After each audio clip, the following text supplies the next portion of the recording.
Here we go. So this is going to be on what I learned from splurging and chasing addiction. And of course, over the years, what all this journey has taught me has been pretty phenomenal. When I was a kid, and of course these are all lessons that I look back on now that I see as lessons, but they weren't lessons at the time because I couldn't put them together. I didn't have enough experience to do so. It's just now that they're lessons.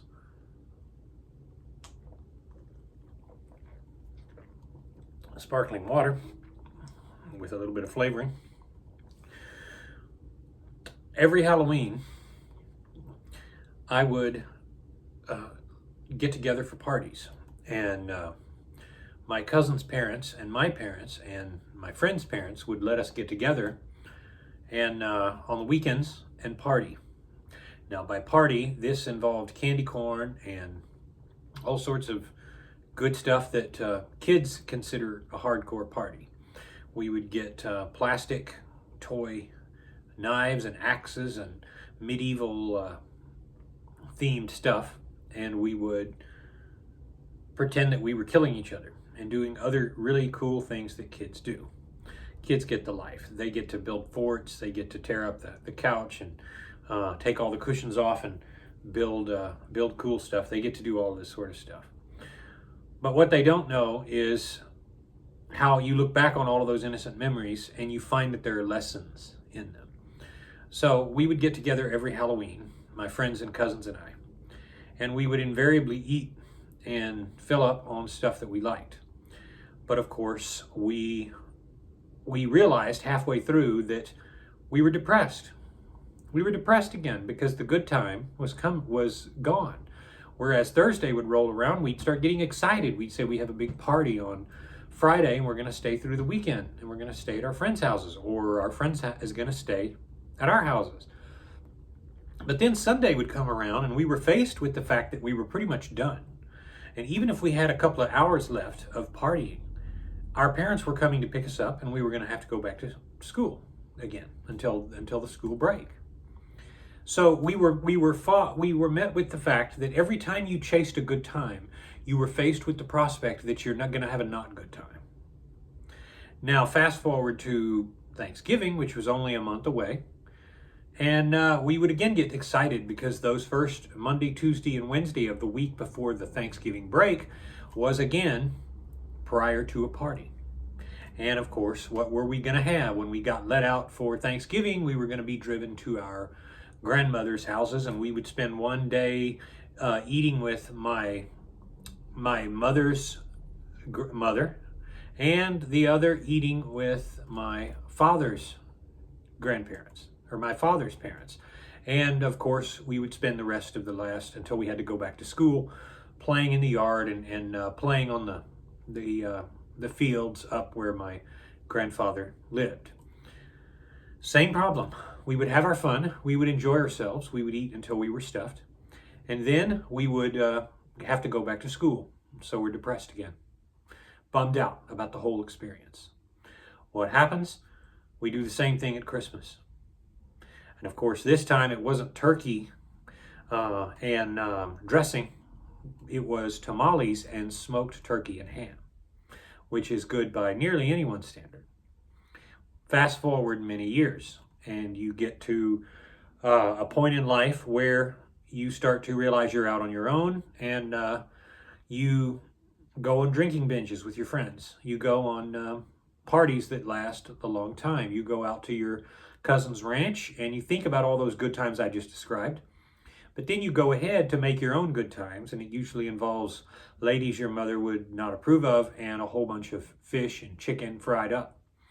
And so after all of these years of living for myself, right before and just after this channel started, I was confronted with the fact that there is a lesson in all of this. When I wrote what I'm giving you here, it was actually in a hotel room in the end of 2013. That's this theme that I'm giving you today. It took all of that time, 40 years in my life, to realize what I'm giving you. And that is this: chasing lusts chasing urges, no matter what they are, is tiring and exhausting and demanding. It's demanding because you have to upkeep whatever it is you're investing in. For those of you who drive a V8 or a V10 or a large engine, you know how distressing it can be to drive a large engine that consumes a lot of gas. And you're thinking about the fact that your vehicle is useful, but it's also expensive to drive because you just got done filling up and then you have to fill up for more. So when you buy that gas, you're buying again the obligation to keep filling it up. It's the same thing with food. Anytime you spend energy and time and effort to try to gratify a desire of the body, even though it's your own body and you yourself psychologically benefit or think you do from that, from pursuing that lust, it's draining and it's demanding. Now, in the early days of this channel, when I talked about splurge days, I aimed to emphasize this point. When you splurge, you realize that it's a lot of thinking. Once you've learned to control yourself and then you go back to splurging, you start to realize that the guilt, the mental guilt, the effort of eating and thinking about the fact that you have to upkeep that is itself trying. And what do you realize? You realize what you should have realized all along. You don't need that worry. You don't need that hurt. You don't need that stress. It's something you just honestly, for the love of Almighty God, don't need. So why do you pursue it? This is the nature of suffering. If I haven't described it before, I'm describing it again. So that's the lesson from the holidays. That's the lesson from every splurge day or every binge you've ever gone on. It's stressful because of everything else it creates. Because once you decide that you're going to go on a Nestle's Quick binge or Nestle's Crunch binge, I used to do in '95 was the last one I did. It was a straight-on binge, and I was in college, and my friends were in the dorms, and I hadn't moved in yet. I said, I'm going to go out and I'm going to do a Nestle's Quick binge, and I would take a big bag of Butterfinger, the smaller sized ones, and I would take those big, tall Nestle's Crunch little candy bars in the blue and white wrappers. And I decided to eat so much that I said, I'm going to go as far as I can go. And of course, I was full. I kept going. I'm going. Well, I didn't end up holding that down. That ended up coming back up. And I got so sick on that occasion that I did not have Nestle Crunch or Butterfingers, I think, until about 2001. I got so sick of them from that occasion. It's one of the few occasions where I was actually so sick of something I could not even come back to try it again. Now, what's the point? The point is, it's just like drugs. You start a habit, you have to support you support a habit. So that's ultimately the lesson for the holidays. And this sounds like a negative twist on the holidays. Let me tell you, there's a lot about the holidays that really sucks. And this is why, here's my take on the holidays, and I think if you're one of these people that is stressed out by it, you should follow my advice. Addictions cost. They give you something, but they take back much more, and not the least of which is guilt. So not only are you guilty, but you're having to think about the fact that when you start to do something, you're automatically heading out of that. Again, go back to the analogies of being a kid and you're thinking of the fun of the party. But once Sunday rolls around, you're focused on the fact that the party's ending. That's the way it is with splurging. And that's the way it is with everyday life and holidays. You think, oh God, the holidays are coming around. You're going to have to see Uncle Otto with that runny eye at the next party. And you know you don't get along with him. So you say, God dang, what can I really do about it? Well, you can take food out of the equation is one thing. Whether or not you end up going is your own choice. I hate the holidays. But if you do want to go and you do enjoy them, the best thing you can do is make every day the equivalent of a holiday. Here's what I do. So when Thanksgiving comes around, I decide to go to the supermarket about a week prior, and I get like a Jennie-O hormone-free, antibiotic-free turkey ham that's already pre-cut. I don't have to fool with chopping things up and putting them on a plate. I don't have to go out and get dressing, which I've never been really that fond of. I don't go out and get cranberry sauce. I just get garlicky mashed potatoes, which I make for me and the girls, and that's it. That's all I do. And I have that for my OMAD for maybe a day or two, maybe 2 days, maybe 3. But by then I'm sick of it. So when the time everybody comes around to eat, I love the fact that I'm not even going to be needing to taste anything. There's been times I actually went by McDonald's the day before Thanksgiving because everything would be closed, or the day before Christmas anyway, or New Year's, and I would just go and grab something that's totally off the menu. Why? Because by doing so, I'm breaking that expectation cycle. And that's the problem, is this expectation cycle of what comes with a binge or a splurge or something like that. Of course, a splurge is something that's controlled, but even that carries a lot of stress, and that's why I include them in this sort of description here.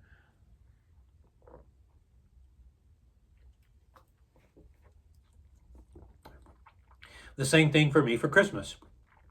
As close to a week prior as I can, I get tamales. We love Mexican food down here. It's a really good way to go. And I make plates with ham and tamales, and mashed potatoes are just good for the holidays. So I'll have that, and I'll have brown gravy, which I really like when I add cayenne pepper to it. I make a hot version because nobody can eat as hot food as I can. And you know what? I'm done. Then we can go to my mother's and we can enjoy traditional stuff. And I go to my parents and I say, for the love of God, can't we just go out to eat sometimes and not have to cook and not have to go to the store the day before and say, oh, I forgot we forgot, we need to go get more eggs, we need to go get more this or that or the other.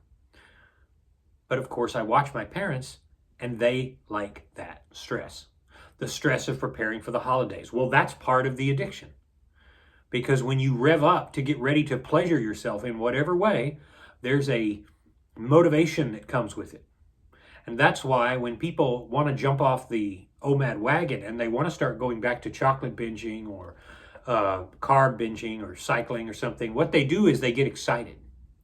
You see, that's part of the payoff, but it's a very small payoff. That's the whole reason that chasing lust is stressful. That's why binging is no good, because you're setting yourself up for a big operation. It's like one of your buddies coming to you and saying, hey, let's start a business together. You've known me for years. Why don't let's start a friend's business, and we'll work it up. And at first it sounds like a good idea, but you start to realize once you're in that it's a lot of work involved. Well, you're going to have 12-hour days, 12, 13 hours. You're going to have to work a lot because it's a small business. You don't have staff. You've got to have to put up some of your own money. So basically, you're going to have a day where you work for 6 or 7 days. And if you're lucky, you get a day off a week. So you start to think about it. You start to say it's not worth it. It's the same thing with your food. For everything you love and everything you want to splurge on, everything you want to break your 23-hour fast on, once you think about it with a clear mind, you realize the stress that's going to bring you is not going to be worth it. Just like the holidays in most cases. Sure, it's fun to watch the kids have fun on the holidays, but sometimes at some point you get to that point where you say it's not worth doing. You would rather stay in a routine that works for you as opposed to going out to help somebody else. And of course, we keep feeling like we have to accommodate everyone else. That's the only challenge. Look at your life and look at how much time you spent in your past, whether it's holidays or whether it's anything else, and how much needless suffering you have expended just on the offshoot of the chance of making someone happy. Because you did something because you thought they would be happy. You let them choose dinner because you thought that they would be happier, when in reality they didn't care. Think about those sorts of things. There's really no reason except to do what I made a video about years ago, and that is be a more selfish eater. That's my advice for the holidays here. When you go into the holidays, do a little planning for everybody else if you have kids and people who are involved in trick-or-treating and all of those sorts of things. But what you don't want to do is sacrifice your gain, is put your success as on the back burner, because guess what? Your success isn't less than someone else's. You don't cheat because somebody else doesn't feel that same obligation. Otherwise, you are selling yourself short. You are saying you're not worth it, which really sucks because you are worth it. Your health, your ability to function is absolutely worth it.